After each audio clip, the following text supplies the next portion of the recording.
प्रबल ग्रीष्म प्रवाह जोगु समस्त रक्त भंडार रे रक्तर अभाव को किछिकांशरे दूर करने ପାଇଁ गुरुदेव श्री श्री रविशंकर जी जन्मदिन अवसर रे निष्ठा परिवार इवनिंग ग्रुप ओ आर्ट ऑफ लिविंग परिवार मिलित आनुकूल्य रे एक 13 दिनिया रक्तदान शिविर आज सप्तम दिन में बरगढ़ ठारे वार्ड नंबर 1 प्रगति क्लब पाखरे एक स्वेच्छाकृत रक्तदान शिविर अनुष्ठित हो जाइछि।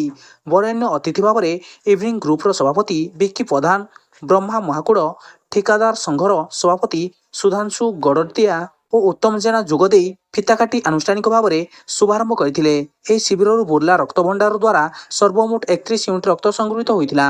एही शिविर को इवनिंग ग्रुपर चिन्मय दास, दिवाकर साहू, सुमित रथ, कृष्णा कैवर्त, हैप्पी पाणी, शिबू मिश्र, बंटी पाणी, चंदन मेहर, अभिषेक गड़तिया, सिकन गणनायकों सह अन्य सदस्य तथा निष्ठा परिवार और आर्ट ऑफ लिविंग सदस्य सदस्यांक सह वार्ड नंबर 1 पड़ावासी माने सुपरिचालना करथिले। समस्त रक्तदाता सहयोगी शुभेच्छुआन को निष्ठा परिवार तरफ धन्यवाद अर्पण कराइथिला। बरगढ़ नवीन कुमार दासंग रिपोर्ट, विप्लव परिक्रमा।